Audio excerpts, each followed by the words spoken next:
경주시가 산하기관의 전문성과 효율성을 높이기 위해 시설관리공단을 추진하는 가운데 수지 분석 등 신중한 검토가 필요하다는 의견이 나오고 있습니다. 사드 배치 후보지로 7곡 외에도 성주 등 영남권 제3의 지역까지 거론되면서 혼란과 반발이 커지고 있습니다. 포항에서도 기계면의 한 장목반이 20여 년 전부터 수박을 재배하고 있는데 달고 신선해 전량 지역에서 소비되고 있습니다. 여러분 안녕하십니까? 경주시가 체육시설과 사적관리 등 11개 사업을 한데 모아 운영하는 시설관리공단 설립을 추진하고 있습니다. 시 산하기관의 전문성과 효율성을 높이겠다는 취지인데 타당성에 대한 신중한 검토가 필요하다는 의견도 나오고 있습니다. 김형일 기자가 보도합니다. 경주시가 추진하고 있는 시설관리공단은 1단계로 시산하 11개 사업을 통합하는 방안을 구상하고 있습니다. 대상 사업은 체육시설과 사적관리, 노상주차장, 관광분야 사업 등으로 향후에는 복지사업 등으로 확대해 나갈 계획입니다. 공무원 정원을 19명 줄이고 기존에 방만했던 시산하 기관을 하나로 통합해 전문성과 효율성을 높이겠다는 취지입니다. 재정도 균일화되고 또 고용도 확대가 되고 서비스도 개선이 되어서 아마 좋은 그런 기관이 되지 않겠나 이렇게 생각합니다.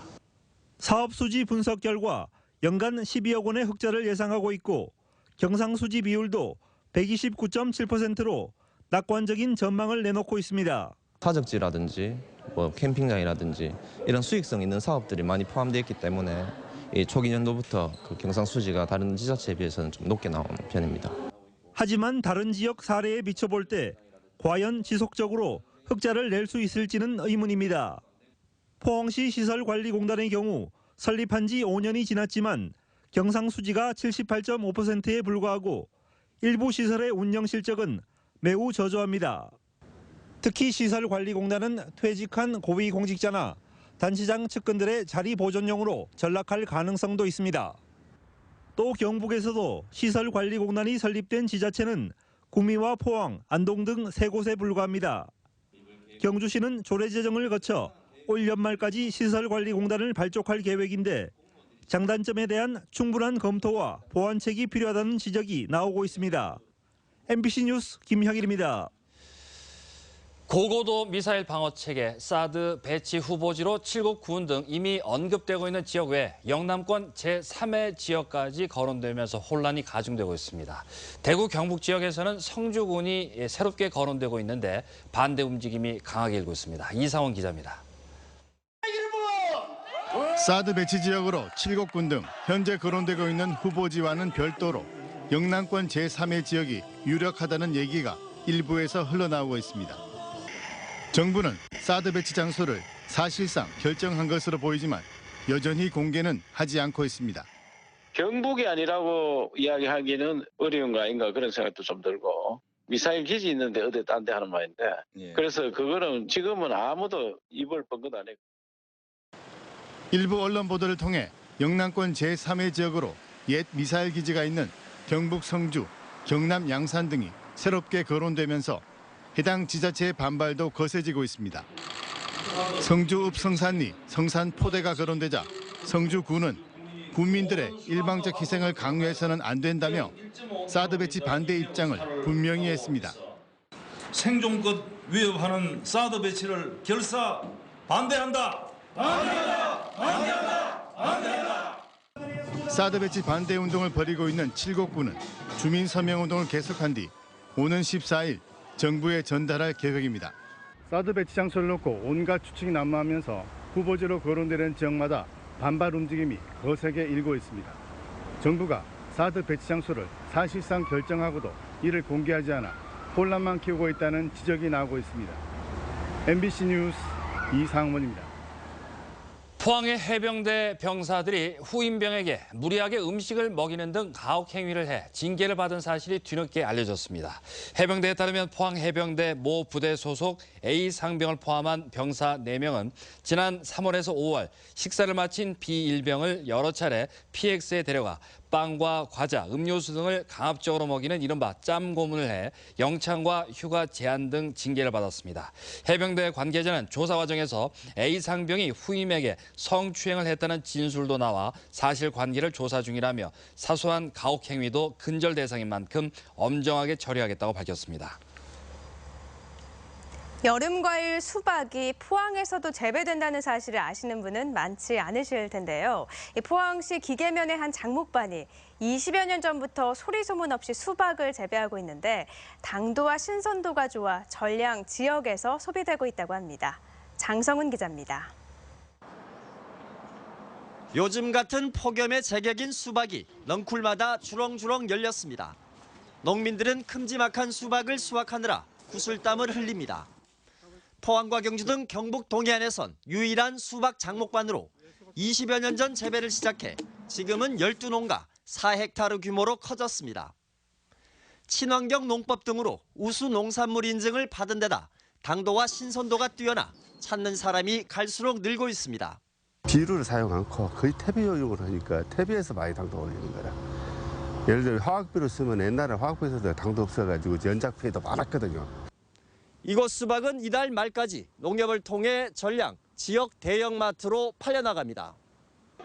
소규모 장목반으로 지금까지 꾸준히 성장해온 비결은 철저한 품질 관리와 함께 품앗이 전통을 계승한 공동 출하에 있었습니다. 수확 단계부터 장목반 회원들이 공동으로 수박을 따고 선별해 출하하는 방식으로 일손 부족도 해결하고 유통비용도 절감할 수 있기 때문입니다. 출하할 때 함께하고 또 계산도 전체적으로 다 출한 뒤에 계산을 하니까 비쌀 때고 살 때고 그 농가들의 이견이 없기 때문에 상당히 좋은 장점입니다. 포항시는 수박은 신선도가 생명인 만큼 여름철 로컬 푸드로 경쟁력이 있다고 보고 재배 면적을 늘려나갈 계획입니다. 생산시설 하우스 및 포장재를 적극 지원하여 수박 단지가 확대될 수 있도록 경북 동해안에선 좀처럼 재배하지 않던 수박이 여름철 소득 작물로 얼마나 인기를 얻을지 주목됩니다. MBC 뉴스 장성훈입니다. 계속된 폭염으로 경북 지역에서 온열 질환으로 사망하는 사례가 잇따르고 있어 주의가 요구됩니다. 경상북도는 지난 8일 오후 5시쯤 의성 지역 밭에서 일하다 쓰러지면서 병원으로 후송돼 다음 날 새벽에 숨진 89살 에이모 씨의 사망 원인을 온열 질환에 인한 것으로 보고 자세한 조사를 펴고 있다고 밝혔습니다. 이에 앞서 지난달 25일 김천에서도 62살 비모 씨가 열사병으로 숨졌고 온열 질환자로 16명의 치료를 받는 등 사고가 잇따르고 있습니다. 경상북도는 각 시군의 무더위 쉼터를 점검하는 한편 폭염 속의 야외 활동을 자제하고 농산일도 한낮을 피해야 할 것을 주민들에게 당부했습니다. 국립경주박물관이 내일부터 2달 동안 고려시대 경주의 모습을 집중 조명하는 특별전을 개최합니다. 고려시대 구결과 최근 발굴된 출토품 등이 처음으로 공개돼 주목을 끌고 있습니다. 장민풍 기자가 보도합니다. 한글 창제 이전 우리나라 언어생활상을 알 수 있는 고려시대 구결 자료입니다. 한문으로 된 불교 경전에 토씨를 달아 우리말로 고쳐 읽었던 흔적이 보입니다. 임진왜란 때 훼손을 가까스로 피한 경주 토착지배층, 호장들의 명부 원본입니다. 모두 이번에 언론에 처음 공개된 자료들로 고려시대 경주의 사회상을 잘 보여줍니다. 이들의 그 사조, 혈연관계, 혼인관계를 알 수 있습니다. 그래서 이것을 통해서 지역의 실질적인 지배자의 사회적 구조, 역할을 규명하는 데 결정적인 자료를 얻었다. 이렇게 평가할 수 있겠습니다. 지난달 경주 구정동 고려무덤에서 발굴된 쌍용무늬 청동거울은 대나무 보관함과 거울끈의 흔적까지 찾을 수 있습니다. 이번 특별전에는 고려시대와 관련된 국보와 보물 등 모두 500여 점의 문화재가 전시됐습니다. 통일신라의 수도였던 설화벌은 왕건의 고려에 복속된 뒤 경주라는 지금의 이름을 얻고 지방 대도시로 새롭게 발돋움했습니다. 읍성에서 출토된 자료라든가 그다음에 무덤, 그다음에 사찰에서 출토된 각종 자료들을 통해서 그리고 좀 더 입체적으로 그 모습들을 되새겨 볼 수 있는 그런 자리가 되겠습니다. 통일신라의 수도로서 전성기를 보낸 뒤 고려의 지역 도시로 명맥을 이어온 경주의 이야기를 담은 특별전은 오는 9월 4일까지 이어집니다. MBC 뉴스 장미쁨입니다. 국립수산과학원은 최근 독성 해파리가 전국 연안에 광범위하게 나타나고 있다며 해수욕객들의 주의를 당부했습니다. 또 해파리에 쏘였을 때는 몸에 붙은 촉수를 먼저 제거하고 바닷물이나 식염수로 세척한 뒤 냉찜질을 하는 것이 좋은데 대형종인 노무라 잎깃 해파리에 쏘였을 때는 녹차를 바르면 효과적이라고 설명했습니다. 국립수산과학원은 최근 모니터링한 결과 포항과 제주, 부산, 강릉 해역에서 독성 해파리가 자주 나타나고 있고 특히 포항과 강릉, 속초 해역에선 커튼 원양 해파리와 노무라 잎깃 해파리가 밀집해 출현하고 있다고 밝혔습니다. 동국제강은 2분기 별도 기준 영업이익이 990억 원으로 지난해 같은 기간에 비해 156.4% 증가해 5분기 연속 흑자를 기록했다고 밝혔습니다. 매출은 1.5% 감소한 1조 1,657억 원을 기록했고 당기순이익은 364억 원으로 59.6% 감소했습니다. 동국제강은 2분기 영업이익이 는 것은 컬러 강판과 철근 등의 판매가 증가했기 때문으로 분석했습니다. 경주시가 지난 5월부터 교량 정밀 안전점검을 실시한 결과 충효교가 C등급 판정을 받아 보수가 시급한 것으로 나타났습니다. 점검 결과 충효교는 상판 파손과 강선 노출, 교각 균열 등 다수의 결함이 발생한 상태로 경주시는 추경 예산 1억 5천만 원을 확보해 이달부터 보수 보강 공사를 시행할 계획입니다. 한편 충효교는 경주 여중과 서라벌대로 이어지는 폭 30m, 길이 300m의 교량으로 지난 1991년 준공됐습니다. 경북지방경찰청 지능범죄 수사대는 중국 산동성에 보이스피싱 콜센터를 두고 검찰과 경찰 등 국가기관을 사칭해 12명에게 1억여 원을 송금받아 가로챈 혐의로 보이스피싱 총책 47살 A씨 등 8명을 검거해 이 가운데 4명을 구속했습니다. 특히 이번에 붙잡힌 총책 A씨는 일명 공한님으로 불리는 인물로 한국과 중국을 넘나들며 송금책과 대포폰 공급책, 인출책 등을 전문적으로 관리해왔습니다. 경찰은 앞으로 국내에서 활동 중인 단순 인출책 검거에만 그치지 않고 이번 사건의 경우처럼 중국 공안과의 공조를 통해 총책 검거에 적극 나서기로 했습니다. 포스텍 기계공학과 김동성, 화학공학과 이진우, 융합생명공학부 황동수 교수팀이 최근 미래창조과학부에서 발표한 국가연구개발사업 우수 연구 성과 100선에 뽑혔습니다. 김동성 교수는 나노 섬유막 개발, 이진우 교수는 전극 물질 개발, 황동수 교수는 방호 소재 개발 성과로 우수 연구팀에 선정됐습니다. 미래부는 정부기관의 5만 4천여 연구 과제 가운데 가장 우수한 연구 성과 100선을 선정했습니다. 한동안 무더위가 이어졌는데요. 내일 다시 장마 전선의 영향을 받으면서 강한 비가 쏟아지겠습니다. 돌풍이 불고 천둥 번개가 치는 곳도 있겠는데요.